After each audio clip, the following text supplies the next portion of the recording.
Hello students, आप सभी का वेलकम है आपके प्यारे से चैनल पीसीबी क्लब में। और आप सब कैसे हैं? आई होप आप सब बढ़िया होंगे, स्वस्थ होंगे, मस्त होंगे। तो जो बच्चे 9th कर चुके हैं, अब 10th में जाने वाले हैं, तो उनके सामने एक महासंग्राम है और उसको हमें जीतना है। और ये जीतने के लिए हमें एक सही स्ट्रेटजी बनानी होगी। तो जो देखो 9 से पहले आपने या 9 तक जितने भी परसेंटेज स्कोर किए तो वो मायने नहीं रखते। कोई आपसे नहीं पूछेगा कि बेटा आपके 9th में कितने आए थे, 8th में कितने आए थे। जब आप हायर एजुकेशन में जाएंगे या अपना करियर कुछ चूज करेंगे तो वहां पर आपको सबसे पहले जो परसेंटेज बतानी होती है वो होती है 10th की। तो यानी कि आपके जो लाइफ के सक्सेस का जो पहला स्टेप है वो आता है आपका 10th क्लास। तो 10th क्लास को हमें बेस्ट बनाना है। आपके जो परसेंटेज हैं वो 95 से 98% लाने के लिए हमें क्या स्ट्रेटजी बनानी होगी, तो ये आपको इस वीडियो में सब पता चल जाएगा। अगर अब आप 10th में जा रहे हैं तो ये वीडियो आपके लिए बहुत ज्यादा हेल्पफुल होने वाला है। तो वीडियो को एंड तक देखना है और कहीं भी स्किप नहीं करना है, ठीक। और पूरा वीडियो देखने के बाद आपके माइंड में कोई भी डाउट नहीं रहने वाला है। तो देखो, सबसे पहले अगर आपके माइंड में ये है कि मैंने 9th में अच्छा स्कोर नहीं किया था, यानी कि मेरे परसेंटेज कम थे, तो मैं 10th में कैसे कर पाऊंगा, तो ये बिल्कुल भी गलत है। अगर आप मैथ का सिलेबस देखें तो आपका जो 9th का है वो 10th के कंपेयर में थोड़ा टफ ही है। जी हाँ, 9th का ज्यादा टफ है और 10th का इजी है। लेकिन यहाँ पर बोर्ड एग्जाम आ जाता है और जो आपका सीबीएसई बोर्ड है वो आप कॉम्पिटिटिव हो चुका है, यानी कि आप थ्योरी पढ़ के सीधे जाके आपको क्वेश्चन आंसर लिखने को नहीं दिए जाएंगे। वो क्वेश्चन को घुमा देता है और बच्चा जो कॉन्सेप्ट क्लियर करके चल रहा होता है स्टार्टिंग से, वही उस एग्जाम को क्लियर कर पाता है।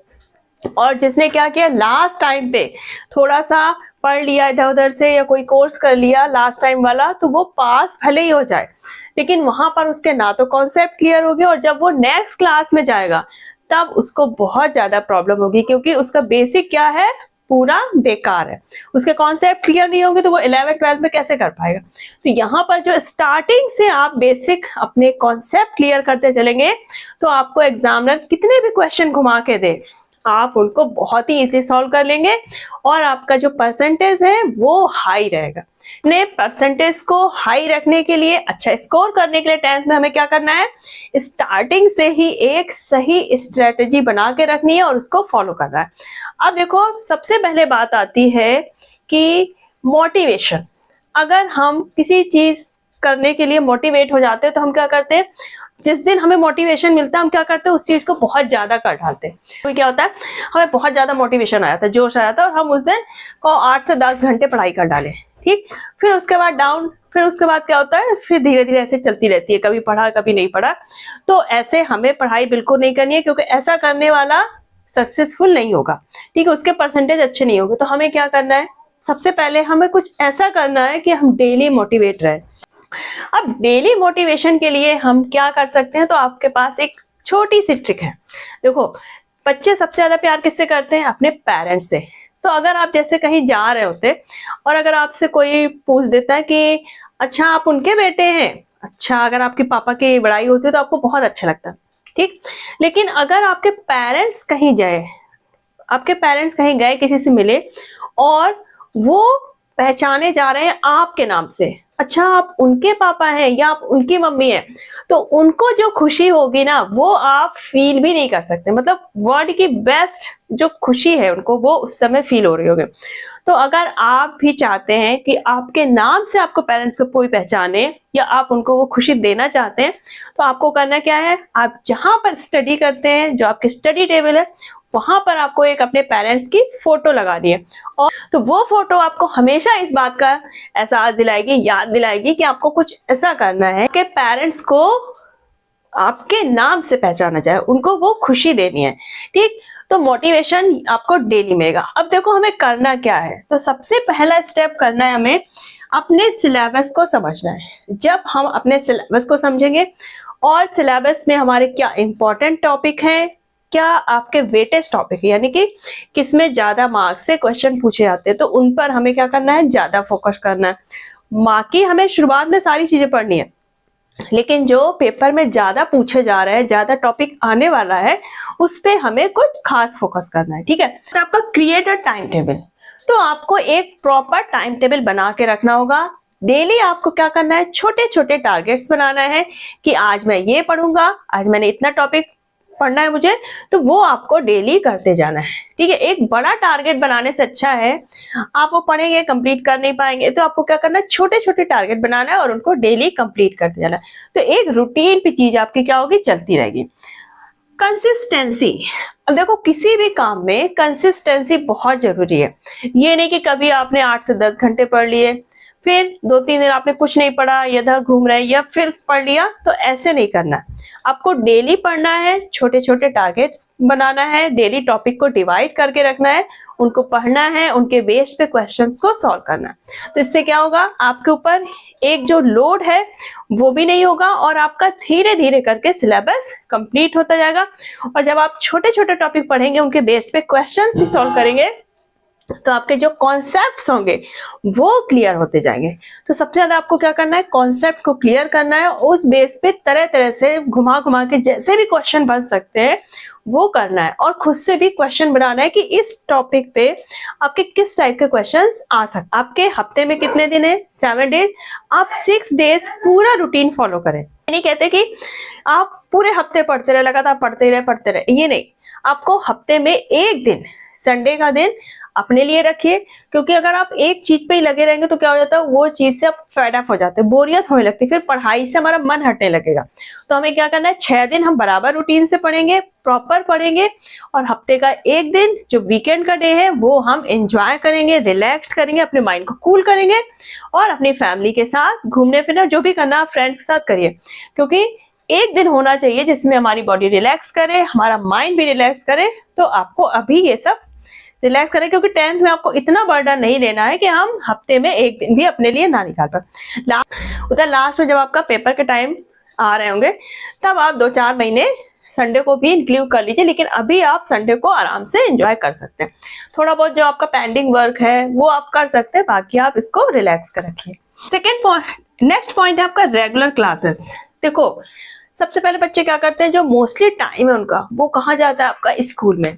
स्कूल में हम मैक्सिमम 3 या 2 से 3 PM तक स्कूल में होते हैं। तो ज्यादातर बच्चे क्या करते हैं, स्कूल में अपना टाइम यूटिलाइज ना करके क्या करते हैं, वेस्ट। टीचर जो आते हैं क्लास, तो स्कूल में क्या होते हैं, हर सब्जेक्ट के टीचर होते हैं, तो कुछ को छोड़ के ज्यादातर क्या करते हैं, पढ़ाते हैं बच्चों को। लेकिन बच्चे भी क्या करते हैं, पढ़ते ही नहीं उनसे, वो सोचते हैं कि हम जाके कोचिंग में पढ़ लेंगे या घर में पढ़ लेंगे। तो सबसे पहले गलती आप वही करते हैं। जब हम स्कूल में हैं, वहां पर हम टाइम भी दे रहे हैं, अपना मनी भी दे रहे हैं, भाई पेरेंट्स आपके फीस भर रहे हैं, आप अपना टाइम दे रहे हैं वहां पर, तो वहां पर अपने टाइम को यूटिलाइज करो। टीचर ने जो भी पढ़ाया आप उसको सुनिए, जो भी डाउट्स हैं उनसे पूछिए। जब आप उनसे पूछेंगे तो टीचर को वो बतानी ही पड़ेगी। आपका जो वहां का टाइम था वो यूटिलाइज हो गया, आपने टॉपिक को वहां भी समझा। अब जब आप ऑफलाइन कोचिंग जाते हैं या आपने कोई पेड ऑनलाइन कर रखी है, वहां पर भी वही टॉपिक चल रहा है। स्टार्टिंग में क्या होता है, एक पैरेलल चल रहा होता है, अगर नहीं भी है तो वहां पर भी हमें क्या करना है, टॉपिक को समझना है, जो आपके इंपॉर्टेंट पॉइंट्स हैं उनको नोट डाउन करना है, और जो क्वेरीज है, जो डाउट्स है वो पूछना है। ठीक, अगर आप पैरेलल करते जाएंगे तो क्या होगा, आपका टाइम भी बचेगा, और बाद में करने से क्या होता है, हमारा घर पे अगर आके हम सोचे कर ले तो उससे हमारा एक्स्ट्रा टाइम जाएगा। जो स्कूल में आपका होमवर्क मिलता है, जो भी रिटन, मतलब कि हमें से बुक से देख के लिखना है, तो वो आप कोशिश करिएगा स्कूल में आपका कोई पीरियड खाली है तो आप उसमें लिख सकते हैं, ताकि आपका घर में जो लिखने वाला काम है वो ना रहे और आपका टाइम अपनी रिवीजन के लिए बच जाए। ठीक है, और आपको रेगुलर करना है, ये नहीं कि आपका जब मन हुआ स्कूल चले गए, जब मन हुआ कोचिंग क्लास चले गए। तो अगर आप जाते हैं तो आपको डेली करना है, और अगर बाई चांस आप स्कूल तो जा रहे हैं, कोचिंग क्लासेस नहीं कर पा रहे हैं, और आप पेड ऑनलाइन क्लासेस भी नहीं कर पा रहे हैं, तो आपके पास यूट्यूब है, आप उससे भी स्टडी कर सकते हैं। आपने कोई टॉपिक पढ़ा, कुछ डाउट्स है, तो आप उससे भी पढ़ सकते हैं। और अगर आप 9th और 10th पे हैं तो आपका 1 अप्रैल से मैथ्स और साइंस के वीडियोस आपको मिलने शुरू हो जाएंगे। यहाँ पर आपको मैथ्स के और साइंस के पूरी डिटेल के साथ आपको वीडियोस मिलने वाले हैं। तो अगर 10th के स्टूडेंट्स ये चाहते हैं कि 1 अप्रैल से पहले ही आपको मैथ्स या साइंस के वीडियोस मिलने शुरू हो जाएं तो आप कमेंट सेक्शन पे टाइप कर दीजिएगा। तो मैंने सोचा 1 अप्रैल से ही करूंगी, तो ये आपके ऊपर डिपेंड करता है, आप पहले चाहते हैं तो आप कमेंट सेक्शन पे टाइप कर दीजिएगा। आता है सेल्फ स्टडी। स्टडी का जो मोस्ट इंपॉर्टेंट पार्ट है वो है सेल्फ स्टडी। आपने टीचर से समझ लिया, कितने भी अच्छे टीचर से पढ़ लिया, लेकिन अगर आपने खुद से उसको नहीं पढ़ा, एक बार हम जब तक खुद से नहीं पढ़ेंगे तब तक वो आपके दिमाग में नहीं फिट होगा। तो आप कितने भी अच्छे मतलब उस सब्जेक्ट के अगर मास्टर से भी पढ़ लेंगे, फिर भी आपको सेल्फ स्टडी करनी ही करनी है। तो आपने दिन भर में जो भी पढ़ा स्कूल में, कोचिंग में, तो सोने से पहले आपको क्या करना है, उसकी सेल्फ स्टडी करनी है, उसका रिवीजन करना है और जो भी डाउट्स हैं उनको नोट डाउन करना है, ताकि आप नेक्स्ट डे अपने स्कूल में या कोचिंग में आप उसको क्लियर कर सके स्टडी। अब देखो ग्रुप स्टडी हमारे लिए क्यों जरूरी है। आपने एक सुना होगा एक्टिव मोड और एक पैसिव मोड। तो जब हम मन में कोई चीज पढ़ रहे होते हैं साइलेंटली, तो वो हमें शायद याद होने में क्या होती है, उसको प्रॉब्लम होती है। लेकिन अगर हम वही चीज किसी के साथ डिस्कस कर लेते हैं तो वो हमारे दिमाग में फिट रहती है। अब आपने सोचा जो टीचर्स होते हैं तो उनके टॉपिक इतने क्लियर क्यों होते हैं, क्योंकि वो क्या कर रहे होते हैं, एक्टिव मोड में रहकर पढ़ा रहे होते हैं, है ना। उन्होंने पढ़ा, ठीक, अब उन्होंने बच्चों को पढ़ाया, जब बच्चों को पढ़ाया तो वो चीज क्या हो रही है, एक्टिव मोड में हो रही है, तो वो उनके माइंड में सेट हो जाती है। तो हमें पढ़ाई एक्टिव मोड में भी पढ़नी है। आप वीक का एक डे आप डिसाइड कर सकते हैं कि आप अपने एक फ्रेंड सर्किल आपको कैसा बनाना है, अच्छा है, जो भी टॉक्सिक है उनको आपको रिमूव करना है, अर्जी फर्जी दोस्त आपको अपने ग्रुप में नहीं रखना है, क्योंकि दोस्ती बहुत ज्यादा इंपॉर्टेंट होती है और ये काफी इफेक्ट करती है आपके बिहेवियर को, आपके जो रिस्पॉन्सेस है। तो हमें कैसे फ्रेंड सर्किल में रहना है, अच्छे फ्रेंड सर्किल में, ठीक है। तो आपको वीक में एक डे आप ग्रुप स्टडी कर सकते हैं और हेजिटेशन तो आपको करना ही करना नहीं है। आप ये सुना होगा कि जो करे शर्म उसके फूटे करम, है ना। तो हमें शर्म नहीं करनी है, हेजिटेशन नहीं करना है, चाहे आप स्कूल में हो, चाहे आप कोचिंग में हो, कहीं भी आप पढ़ रहे, अगर आपके मन में डाउट है तो आपको खड़ा होना है, हैंड रेस करना है और आपको अपने डाउट्स क्लियर करना है एट अ स्पॉट। बात के लिए हमें नहीं रखना, क्योंकि अगर आप उस समय संकोच करेंगे तो क्या होगा, वो आपका डाउट बना रहेगा, फिर आप फर्दर चीज करेंगे तब आपका रह जाएगा। तो उस टाइम आपको डाउट्स क्या करना है, क्लियर करते हैं। हमें शर्म नहीं करनी, हमें क्या करना है, अपने आप को इम्प्रूव करना है और इसके लिए हमें हेजिटेशन नहीं रखनी है। लास्ट आता है आपका हेल्दी। अगर हम इतनी मेहनत कर रहे हैं, ठीक है, एक हमने एक स्ट्रेटेजी बना रखी है एक युद्ध के लिए, अपनी पढ़ाई के लिए, जब हम दिन भर इतनी मेहनत करेंगे तो हमारी बॉडी का और हमारी माइंड का हेल्दी होना बहुत जरूरी है। तो आपको देखो इस समय क्या है, बच्चों में सिर्फ आपको अपनी पढ़ाई पे ध्यान देना और अपनी हेल्थ पे, इसके अलावा आपके पास कोई रिस्पॉन्सिबिलिटी नहीं है, ठीक। तो अपनी हेल्थ का प्रॉपर ध्यान रखिए, हेल्दी खाना खाइए, घर का खाना खाइए, फ्रूट्स खाइए, वेजिटेबल्स खाइए और प्रॉपर स्लीप। ज्यादा आपको फोन गेम्स में नहीं लगना है। अगर आप फोन में गेम्स थोड़ा देर खेलते हैं फिर भी ठीक है, लेकिन अगर आप रील्स और ये जो शॉर्ट्स वीडियोस हैं इनको बिल्कुल भी नहीं देर, क्योंकि इसमें सबसे ज्यादा टाइम भी जाता है और आपकी आईज पे इम्पैक्ट होंगे। तो आप थोड़ा देर एंजॉय कर सकते हैं लेकिन ज्यादा टाइम नहीं देना, ठीक है।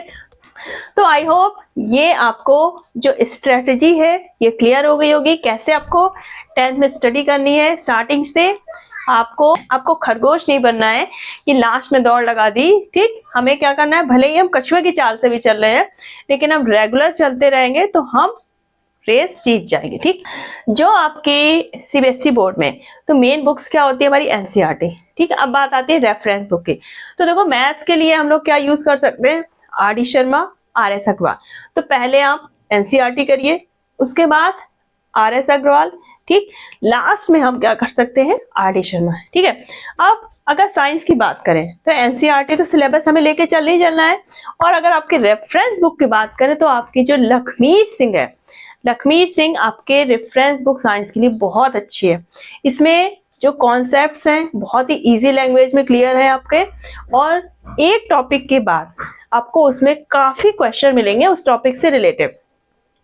तो आप छोटे छोटे टॉपिक को पढ़ सकते हैं और उनके बेस पे क्वेश्चन को सॉल्व करते हैं। तो इससे क्या होता है, आपका टॉपिक क्लियर होता जाता है। तो मैथ्स के लिए देखो आपकी एनसीईआरटी हो गई, ठीक, आर एस अग्रवाल और आपकी आर डी शर्मा। पहले आपको ये 2 बुक्स करना है, लास्ट में आप आर डी शर्मा सॉल्व करिए। साइंस के लिए आपकी एनसीईआरटी और आपके लखमीर सिंह। ठीक, तो ये बुक्स आपके लिए बेस्ट है। आप बुक्स कर ली तो आपको कोई प्रॉब्लम नहीं होगी मैथ्स और साइंस में।